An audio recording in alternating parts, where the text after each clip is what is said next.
In 1845, two siblings, 27-year-old Mary Ann Loveridge and 21-year-old John Loveridge, embarked upon the adventure of a lifetime. Sadly, it would end in tragedy. Mary Ann and John were the children of Thomas Loveridge and Rosina or Rosamond Duckett. Although Thomas and Rose were both from traveller families, they had chosen to settle in Stoke, Lyne, Oxfordshire, which had a reasonably large Romany population at the time. On the 20th of April 1845, Mary Ann and her younger brother John sailed out of Liverpool aboard the Cataraqui, with the aim of starting afresh in New South Wales, Australia. Unfortunately, in the early hours of the 4th of August, the ship encountered a severe storm in the Bass Strait, between Tasmania and mainland Australia. The 369 emigrants, including the Loveridge siblings, were sent below the deck. At about 4:30 a.m., the Cataraqui struck jagged rocks off the coast of King Island. Due to rough seas and harsh weather, a typical evacuation was not possible. Some of those on deck were washed overboard, but most, including the Loveridge siblings, were trapped below. 8 of the 41-strong crew were able to cling to pieces of wreckage and float ashore. But sadly, aside from just one emigrant, no one else made it. John and Mary Ann Loveridge were just 2 of 400 souls who perished during Australia's worst ever civil maritime disaster. Theirs may have been among the 314 bodies that were later recovered and buried in 5 mass graves on King Island, but it's impossible to know for certain.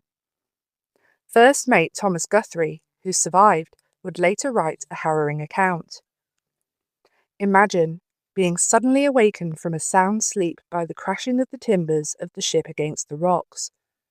The scene was dreadful, the sea pouring over the vessel, the planks and timbers crashing and breaking, the waters rushing in from below and pouring down from above, the raging of the wind in the rigging, and the boiling and hissing of the sea, joined to the dreadful shrieks of the females and children who were drowning between decks.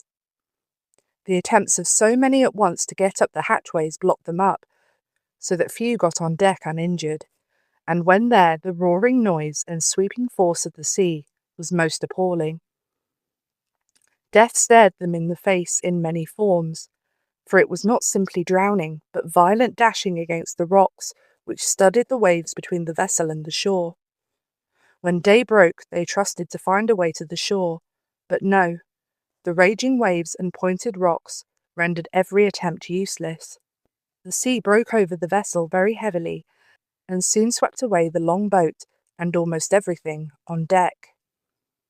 At midday, the ship split in half and the aft sank, taking about 100 people with it. 12 hours later, only 50 remained, clinging onto the wreckage for dear life.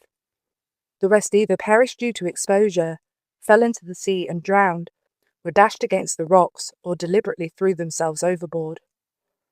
Were Mary Ann and John Loveridge among the first to succumb to the ocean's terrible wrath? Or did they weep and hold each other for hours before finally leaping into the blue abyss? Whatever their fate, I hope that they were together until the very end, and that they didn't suffer for too long. Their names appear on the island's Cataraqui Memorial.